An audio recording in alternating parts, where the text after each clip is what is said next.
Welcome back to Only Talk Sports. So we talk sports every single day, or at least we try to. I'm Ernst Jeffrey. Subscribe to the channel if you like sports content. Hit that notification bell so you never miss our video. I just made a video talking about the NBA draft deadline, and there were some key players that decided to withdraw from the draft. And one of those key players was Jaxson Robinson. And the consensus was that he was either going to go off to the NBA or transfer to the Kentucky Wildcats. And transfer to the Kentucky Wildcats he did, because the former ex-BYU guard has decided to follow his former head coach Mark Pope to the Kentucky Wildcats. And I'm going to go over whether I think Jaxson Robinson is a final centerpiece to the Kentucky Wildcats roster for next season, and whether I believe that Kentucky has a good enough roster to be a dangerous team in college basketball next season. Now, I was worried when John Calipari ended up deciding to go to the Arkansas Razorbacks to be their next head basketball coach. I thought Kentucky basketball was going to take a massive step back. They weren't going to have as much talent as they had under John Calipari, no matter who was the next head basketball coach.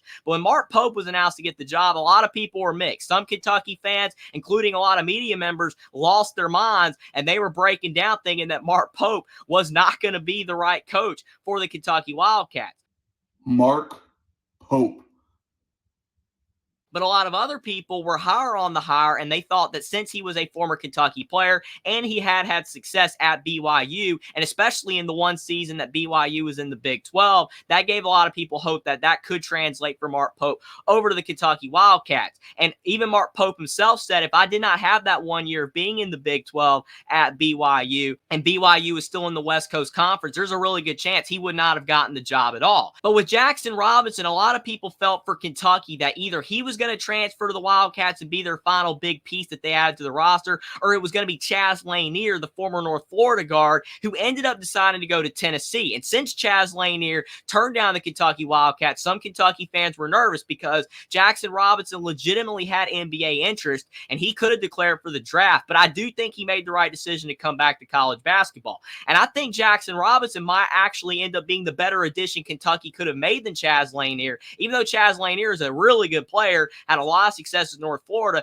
Robinson has been at BYU, and BYU was in a bigger conference in the West Coast Conference. And then going to the Big 12, he's been able to learn what it's like to play at a bigger school in a bigger conference. And I think that's going to help Jaxson Robinson be able to translate that success over to the SEC, just like I believe Mark Pope being the head coach will as well. Plus, Jaxson Robinson being used to playing under Mark Pope's system in college basketball, that might end up being a better seamless fit than Chaz Lanier would have been. And Chaz Lanier probably went to Tennessee because he had a feeling there was a really good chance Jaxson Robinson would go to Kentucky. I know that isn't always the case, but a lot of times in these transfer portal circles, players and coaches kind of get an idea of who they think they're going to be able to get, and that influences these decisions. But Joe Tipton tweeted out that BYU transfer Jaxson Robinson has withdrawn from the 2024 NBA draft and has decided to play for Kentucky next season. And if you look at his statistics, he is a 6'7", 190-pound guard forward, so he's got fantastic size. And every season that he's been in college basketball, he has gotten better, and that is always a great sign. You want to see a guy that's on an upward trajectory. You don't want to see regression. So Jaxson Robinson, you don't have issues with that because he's continuing to improve in college basketball. He's an older guy, which I think is huge as well, because he's going to be able to showcase his experience and veteran leadership as he makes the transition over to Kentucky. And the fact that he still has NBA potential despite being an older guy is also massive as well. And in his last season in college basketball, he averaged 14 points, 3 rebounds, and 1 assist, and he shot 91% at the line, 35% from 3, and 42% from the field. Now, his other statistics, like his rebounding and assist numbers, those are very low, especially for a 6'7" guy. But I think it's going to be fine for Kentucky to add a player like Jaxson Robinson, who's much more of an offensive threat than a defensive threat, because looking at the other players Kentucky has brought in this offseason, most of them are more defensive-oriented players. So I think Jaxson Robinson will be just fine next to those guys who are going to be able to defend at a higher rate. So Jaxson Robinson can kind of be a weak link on that end. And then on the offensive end, he'll be more of a strength while those other guys might be more of a weakness. I think that really helps balance out the Kentucky roster. And I think with this final edition of Jaxson Robinson, unless somehow Kentucky's able to land another player, which at this stage in the game might be kind of difficult, they have 11 guys on the roster out of 13 available scholarships. So I do think that overall Mark Pope has done a great job, and he probably will be done recruiting players in the transfer transfer portal this offseason. But Jaxson Robinson is that final centerpiece. I don't really think Kentucky has a bona fide number one option next season on the team. I think they have a really balanced roster, unlike some other programs that usually have a definitive number one option. But I don't think that's necessarily a bad thing either, because that's going to give Kentucky a lot of balance. The team's going to be a whole lot less talented than Wildcat fans are used to seeing with John Calipari, but it's going to be a different look. And I think with who Kentucky is added, they have a chance to still be solid next season in college basketball. They have the number 4 ranked transfer portal class, which they brought in 9 transfers, so that kind of dilutes it a little bit because most programs haven't brought in that many transfers, but they've still brought in quality guys. And they have the number 28 recruiting class overall. And the 2 high school guys that they have, Travis Perry's the only guy that stuck around from John Calipari's recruiting class. He's from the state of Kentucky.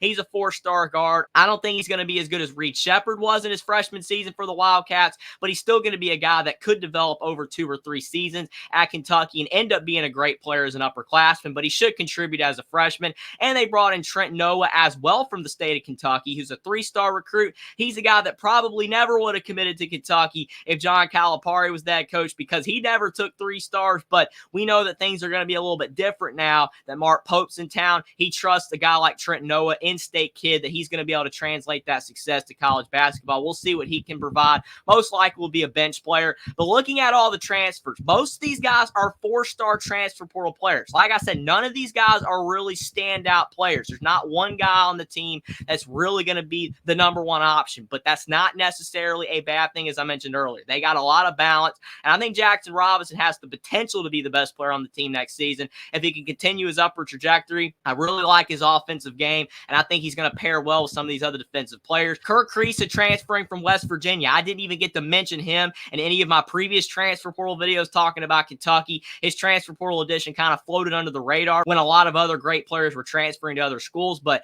he is a guy that has had a lot of ups and downs in college basketball. I felt that he had more attention when he was at Arizona, even though he did put up good statistics at West Virginia. I just felt that a lot of people forgot about him this past season in college basketball because the Mountaineers were not a good team, but it wasn't necessarily Kirk Creesa's fault. And he's more of an offensive-oriented player as well, along with Jaxson Robinson. He should be able to set up Jaxson Robinson for a lot of great offensive plays because Kirk Creesa is a solid passing guard. Ansley Almanar, he's transferred to the Kentucky Wildcats as well. He's from a smaller school. Don't know how much he will be able to provide next season, but at the very least, he'll be able to provide depth. Kobe Bray, I talked about him, the transfer from Dayton. He is a fantastic shooter. He shot the best percentage from 3 out of every player in college basketball this past season. That's a good add. And now we get to the more defensive players. Brandon Garrison, the transfer from Oklahoma State, a fantastic defensive center, has a lot of upside still. I think he has the potential to be the best front court player on the roster next season if he improves. Andrew Carr, though, is a good option as well to be the best front court player. He's a small forward that has the height of a power forward. He played at Wake Forest this past season. The Demon Deacons have had a really good offseason so far, adding players to their roster, but losing Andrew Carr was a tough blow, but it's a gain for Kentucky because I think he's going to be a really solid option in the front court next season for the Wildcats. And then Otega Owe, Lamont Butler, and Amari Williams, all 3 of those guys are fantastic at defense. And Lamont Butler, being from San Diego State, where he's had a lot of success being able to lead the Aztecs to several NCAA tournament appearances, that's huge to have that experience. He'll be able to pair in the backcourt with Kirk Creesa. One's a more offensive-oriented guard, another's a more defensive-oriented guard. So I think that's going to be able to blend very well. Otega Owe is a guy that still has potential, even though he is a guy that struggles to shoot from the foul line like Lamont Butler does. But I do think with Kentucky adding a few recent players that are better at offense, that's going to offset Otega Owe's and Lamont Butler's offensive struggles. And Amari Williams, even though he doesn't have the potential that a guy like Brandon Garrison does in the front court, he is a guy that is a bruiser down low, had success at Drexel. I think at the very least, he should be a good bench option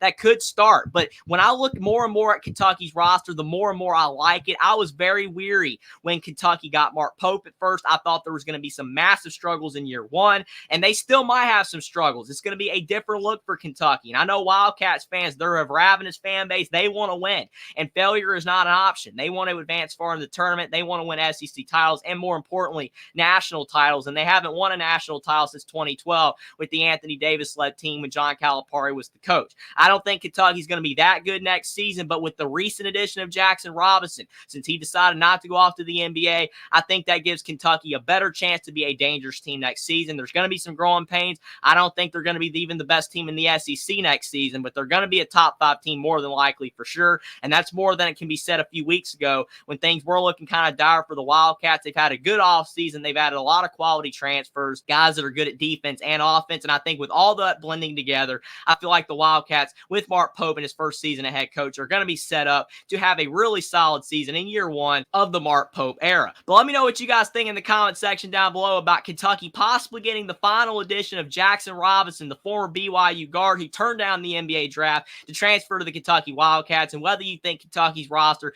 is set for next season, that Mark Pope is not going to add anybody else, and whether you believe that Jaxson Robinson could be the best player on the team next season, and if you believe Kentucky has a good enough roster to be a top 25 team and one of the best teams in the SEC next season. Subscribe to the channel if you like sports content. Like this video down below. Follow me on Twitter as well. Link is in the description, and I'll see you next time.